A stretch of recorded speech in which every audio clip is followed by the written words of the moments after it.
Doc. We back at it. What we gonna talk about in this episode? It's just the bits and pieces that are missing here and there. I know people may be wondering, what about this time? What about this? And what about that? There's a few things I can share with y'all that might help, right?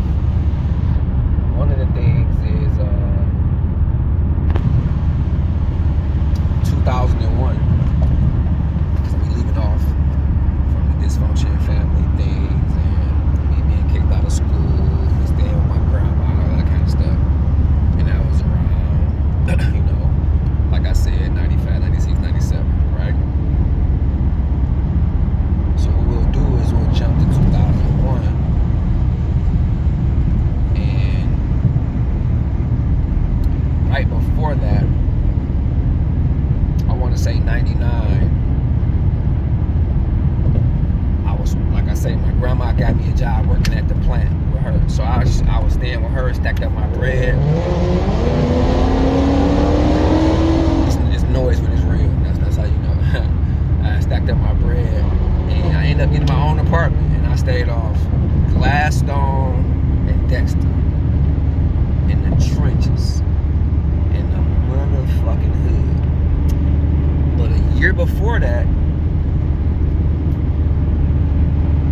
some of my cliques, some of my people, we was at a mutual friend house, probably on Fullerton and Sturtevant or somewhere over there, right? Anyway, long story short about that, we was over this female's house, cool people, blah blah blah. We needed something from the gas station. So me, my homie K Wash, my homie Rob. Neither one of them is not my homies no more. And this particular reason why K Wash is definitely not my homie. Rob was K Wash homie. Rob just happened to end up falling off. What happened was we went to the gas station on Dexter, and I forget what street we was on, but it was a gas station. And needless to say, if anybody knows Dexter area is treacherous. It's the ghetto. It's the hood. It's the trenches. Anyway, went to the gas station. Me knowing the area, because Ham Cut, I used to stay on off Dexter and Buena Vista, so I know the area. I went to Central. I know the area. I know they bought that life. I'm telling y'all this is a critical point, right? So boom. Go to the gas station. I tells the two chicks we went wanted to go with us so bad, we let them just come. Angel and Danielle.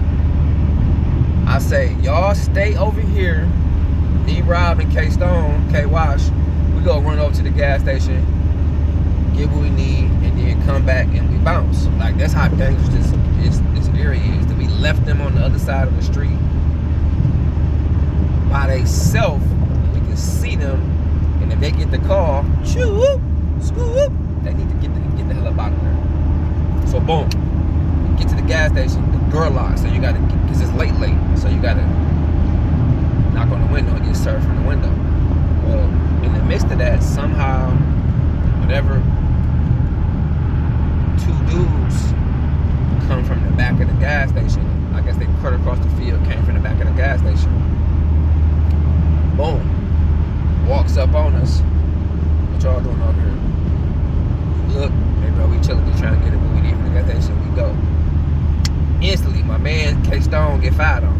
I'm like, damn. So I turn around, I hit the other cat. Boom. We scuffling. Next thing I know, K Wash, K Stone, whatever one you want to call him, Fraud Boy, and Rob, they leave. They leave me. They run across the street over to the girls. So now I'm fighting two dudes. We going in it. A truck pull up. A truck pull up. 8 dudes hop out the truck. I'm going in it with all of them. Just me. I get mollywopped. I'm getting stomped, kicked, punched. I got hit with a brick. Fractured my eye. The whole nine. Them niggas is over there just standing there with the girls. after it's kind of all said and done, they finally all run over. But shit, by that time the damage is done, the niggas is leaving, whatever. They call an ambulance. Well, not even call an ambulance. They carry me back because I'm knocked out, unconscious, face swole. The white part of my eyes is completely red because they knocked out all my blood vessels. I mean, they bursted my blood vessels in my eyes. My eyes are swole, mouth bloody, whatever the case may be.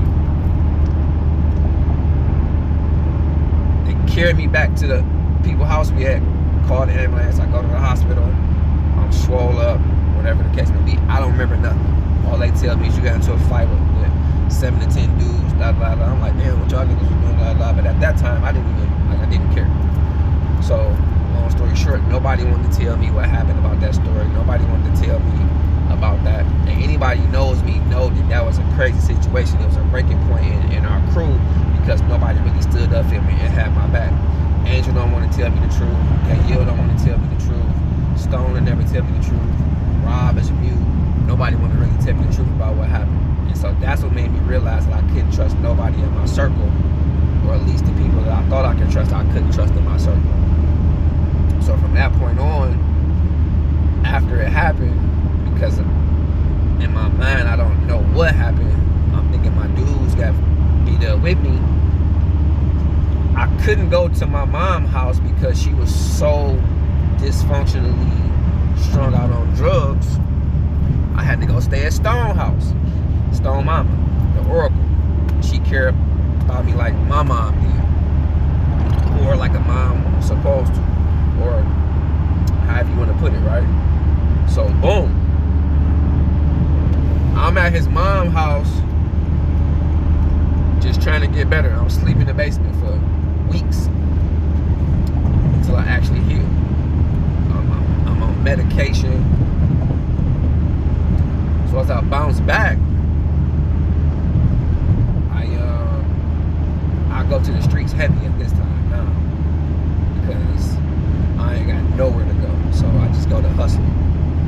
I go to hustling and I end up going on Grand River and Cherry Line or some shit. End up running into one of my family members' cousins named Nate. Nate was getting money out of town. He was fucking with the fam, which is my mom's ex-husband, boyfriend, John, right now. A bunch of Linwood niggas was getting real money. And Nate was cool, you know what I'm saying? I knew him coming up, crossing here and there because of family. So he had a spot at like a tire shop or some shit. And we ended up getting money over there for a good little while. Well, some went left with him. So he switched spots, whatever the case may be. But before that happened, riding in the truck, he get pulled over. I give a fake name because I got warrants, like I told y'all previously, in 2 different counties. And long story short, I ended up going to prison. And so I went to prison for 2.5 years. And in that time, when I went to prison, I had nobody in my corner. Jamie was my girlfriend. She came to see me probably twice.